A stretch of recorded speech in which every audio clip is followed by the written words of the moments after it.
circumstances. It begins within. And so that shift of cause from, oh, that's making me upset out there, to, no, it's my perspective that's upsetting me, is a very powerful shift. It's how I'm seeing it. So today, we take the path of the wise warrior that embodies this truth that I'm speaking about. And we're using the term warrior. It's something that, in this way, because often we think of warrior and the word war is in there. I completely understand that. But Dan Millman, a while ago, wrote a book about the way of the peaceful warrior. And so it helped to shift that concept and to take it on as someone who is vigilant for the truth, who is passionate about the truth, who is willing to stand in the truth in the midst of challenging circumstances, and therefore be a transformative presence. So it's an awareness that this wise warrior is one who is actually a presence of peace and poise, instead of, fierceness and that kind of thing. But you can be fiercely passionate and fiercely loving and fiercely peaceful, I guess. I guess you can put them together. But the main thing is standing in this amazing power, which is the power of spirit, the power of truth, an omnipresence that is unlimited in potential and possibility. So there is a deep knowing then in the wise warrior that the stuff that's going on out there is a result of the inner world of belief, individually and collectively. Einstein reminds us we can't solve a problem at the level of consciousness that created the problem. So we must change our thinking or our consciousness, our perspective, if we want to see a change in the world. It seems so simple, I get it, but yet it's so profound. Just that willingness to shift perspective. So we must change our thinking, our consciousness, our perspective, and then as we do that, we see the changes in the world that we wish to see. And the thing to remember is, no, it's not going to just change instantaneously all at once. It's something that is a process. And I'm reminded of a bamboo plant that, years and years and years of things are going on under the surface, in this case, consciousness. Years and years and years of growth taking place, and then all of a sudden it sprouts up. And I know those of us who have been praying for world issues, we pray for individuals in our community and ourselves, but world issues, we're beginning to see all of these things popping up that we've been praying for and praying about for so many years. And the important thing is when they do pop up, it's to acknowledge them and give thanks for them, because that also is a creative power. As we notice it and give thanks for it, we're again planting those seeds of more please.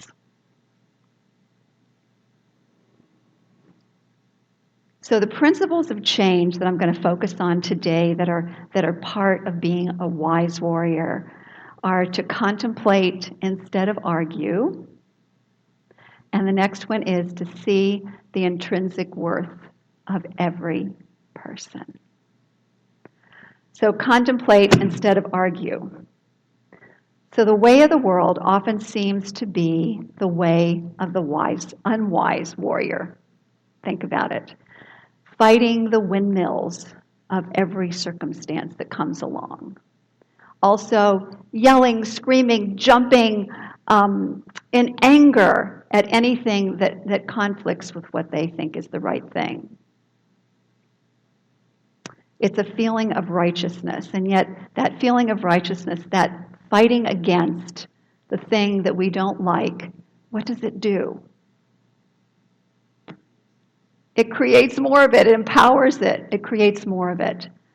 And I know for myself, there have been times when I've seen something on TV and I've been like, ah, I've gotten so angry. I've done the jumping up and down and yelling and screaming. And yet, I know, I've been in this teaching a really long time. I know, I guess I have to get it out of my system, I don't know. But I know that doesn't change. That does not create lasting change. It actually perpetuates the situation. So it's okay, we can forgive ourselves, and then we can return and continue our prayers of knowing that more and more good is emerging in our world. Again, I repeat, change in the external comes with change in the internal. CSL minister Reverend David Robinson offered this quote by Greek philosopher Plotinus. I do not argue, I contemplate. And as I contemplate, I let fall the seeds of thought into the mirror of the mind, which becomes the mirror of matter. I'm going to read it again. I do not argue, I contemplate.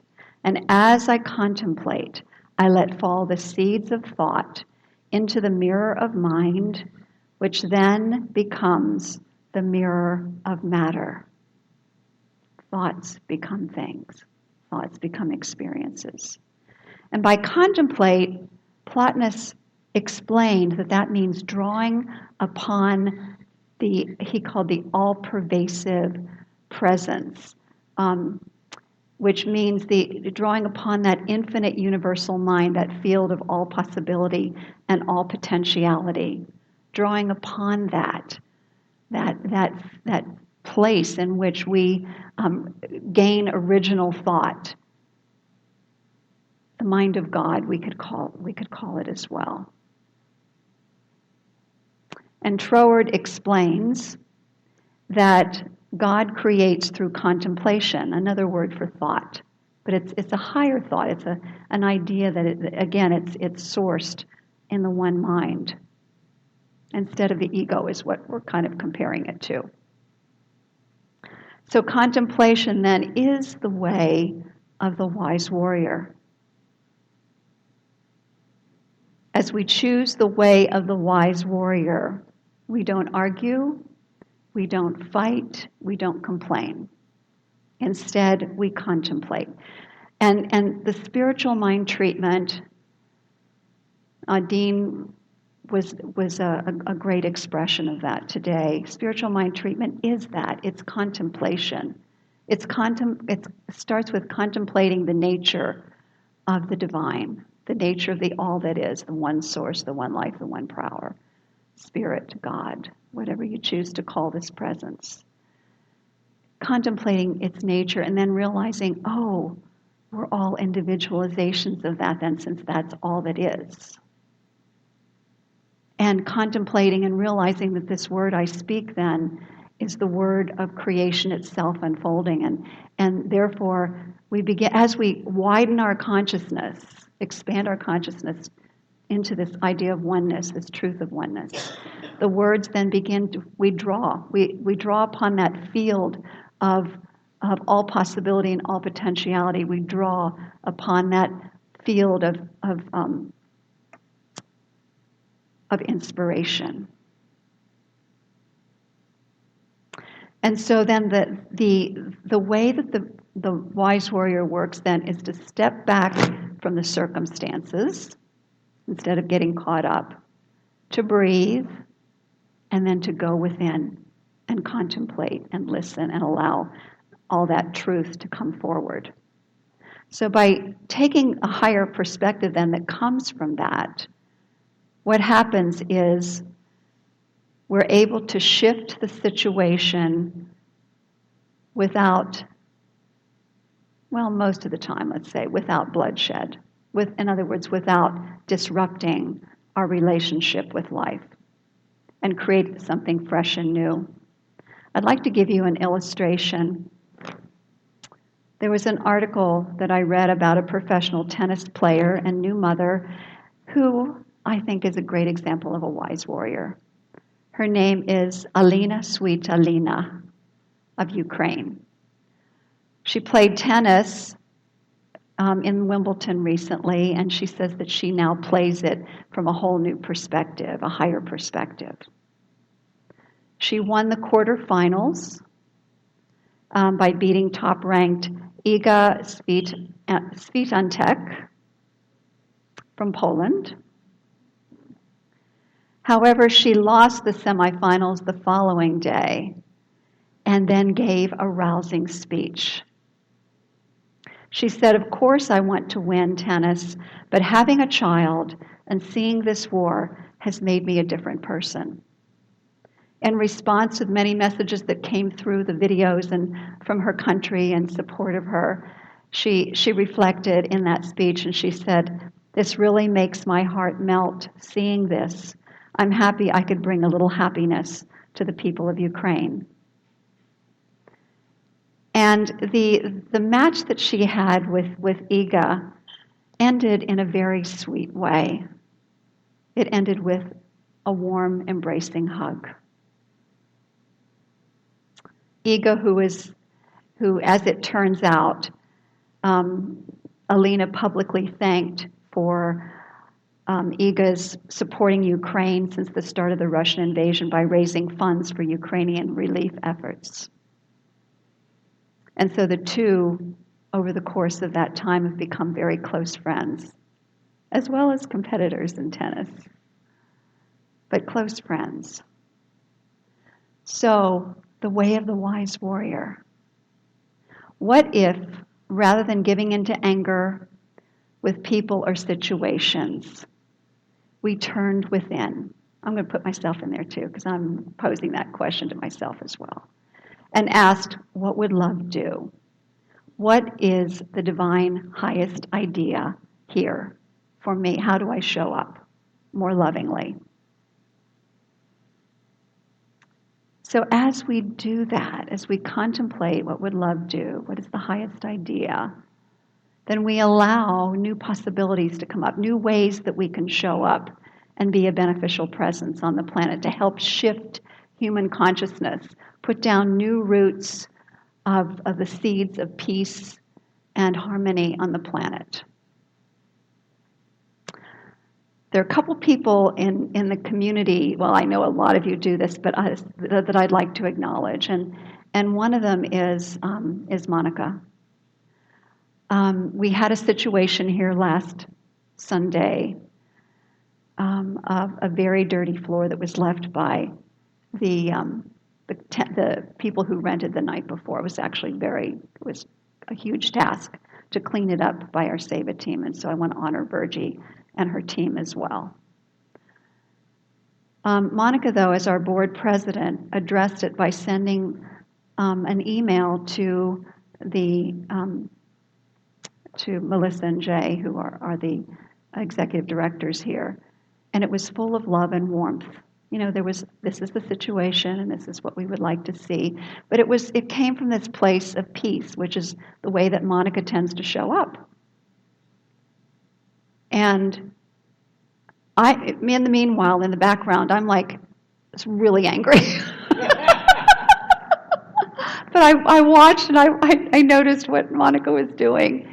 And as a result, when Dan went in to talk with them, they said, "Oh yeah, from now on we're going to make sure that we're getting rid of the old cleaning service. We're hiring a new cleaning service that after every event, they're going to be cleaning the floor ahead of time, so that you should have a clean auditorium."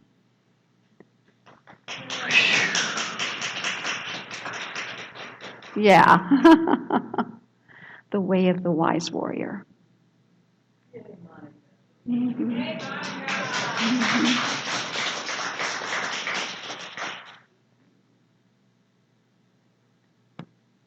The next one is see the intrinsic worth of each person. Joel Goldsmith wrote, "Loving our neighbor as ourselves is giving our neighbor the same recognition of the godliness that we give ourselves, regardless of the appearance." Take a breath. Right? Take a breath. There was a beautiful little book that I read some time ago, and I did a whole month talk series of talks on it. It's called Yes, You Can Change the World by Aman Motwani, and it was back in like 2007. And he actually came to one of the conferences that I went to, and what a warm and gentle and kind man, and like a modern day guru type person. He shares in his book the very thing that we've been talking about today, that if you're going to change the world, and the world is made out of relationships, then you must change your perspective. His whole book is about that. And he said there's only one thing you need to do to change the world, and that is to see the intrinsic worth of each individual, of each person that you encounter. See the godliness in them, in other words. And he has 3 basic points that kind of help you with that process. The first one is focus on how to make the most of the little time that we have with each person. So rather than complain and say, I just don't have enough time to spend with all the people that I care about, instead of doing that, just make the time that you do have quality time. Focus on having it be quality time. The next one is focus not on the external person, but the person within. And that means both their pain and their potential. The pain opens our hearts to compassion. The potential keeps us rooted in who they are in truth, beings of unlimited potential, pure spirit. So I'd like to share a story again that I found online. It's the story of a Dutch grocery chain called Jumbo Supermarket. Anybody hear this one? This is so cool. I love this. They've implemented a unique solution to combat the pain of loneliness among their elderly customers. Seeing their intrinsic worth, the store has created what's called chatter checkout. So you can line up at this one particular line with a very warm and friendly cashier who will just talk with you to no end and support you. Yeah, the chatter checkout. And then also a coffee corner where people can gather and connect with each other. This is part of an initiative of the Dutch government that's committed to healing loneliness among the people in their country. Compassion, compassionate action, seeing the pain as well as the potential, seeing the intrinsic worth of everyone, making the best of the little time that we connect with others. All of those things, all embodied in that beautiful little story. And the third one is focus not on what's wrong with a person, focus on their strength within their weakness. That's an interesting one. Their strength within their weakness. I have a great story that illustrates this so beautifully.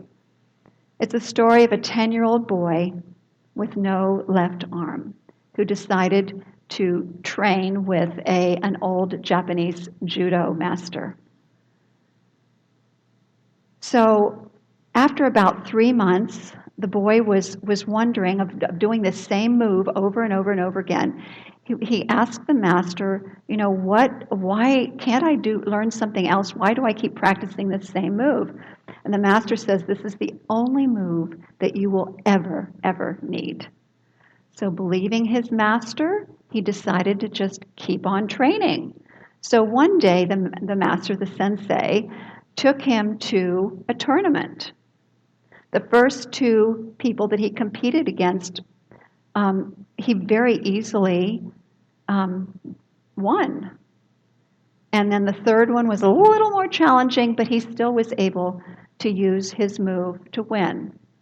So finally, he's in the finals now. And his competitor is larger, more experienced, seemingly stronger, and The boy goes in thinking, "Oh my gosh, I just had this one move," and also the referee is like actually stopped it at some point, and the boy was losing and said, "Are you sure you want to continue? This seems dangerous." And the sensei said, "No, just let him continue."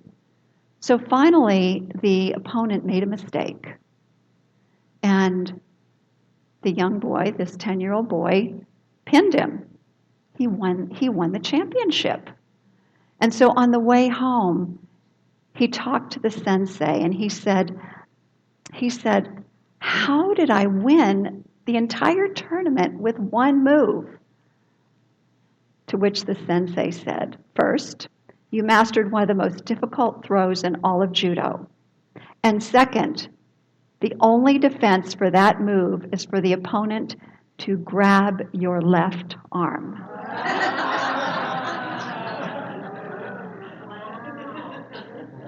Powerful, huh? So, what do you consider to be your weakness? Are you willing to consider that there's a strength in it? That's something for contemplation. What is the strength in my weakness? I know for myself personally, one that comes to mind immediately is years ago, before I learned about such a thing as an emotional empath. I was a very sensitive kid. I would pick up on other people's emotions, and it was overwhelming at times, particularly if I would go into big crowds like a mall or something.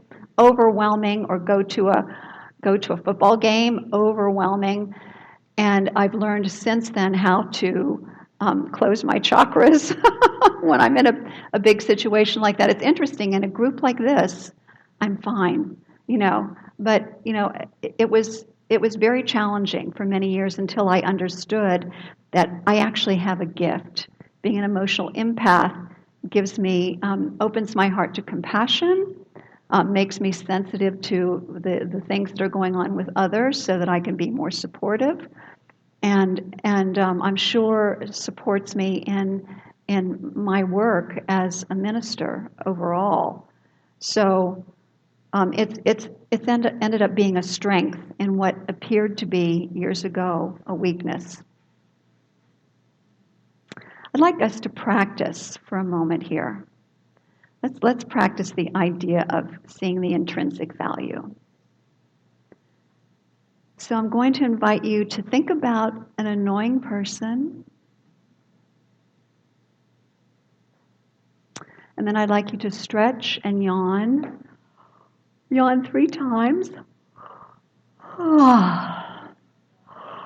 Just fake it if you can't do it right off.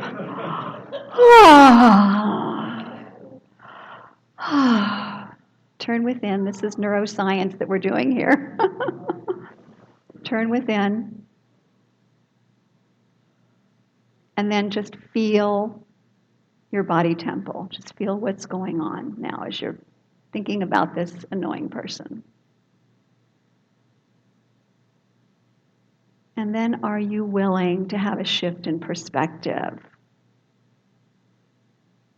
To call upon the divine, wise presence within to give you another perspective. What might be the pain and the potential going on in this person? The intrinsic value.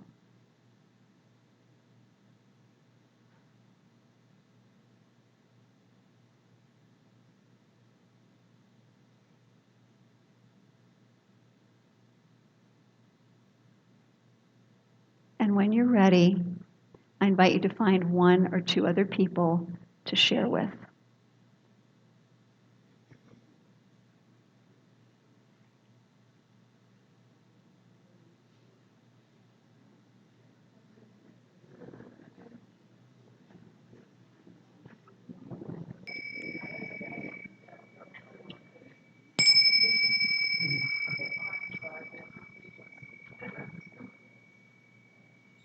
Lovely. So I invite you to have that be your practice this week. Looking for the intrinsic value. Understanding that there's some pain going on if you're seeing some behavior that is out of alignment with love. and the potential that resides in that person. And also just continue to look for the strengths in what appear to be weaknesses in yourself or other people. So it is important to remember that the way of the wise warrior is the way that we are teaching here.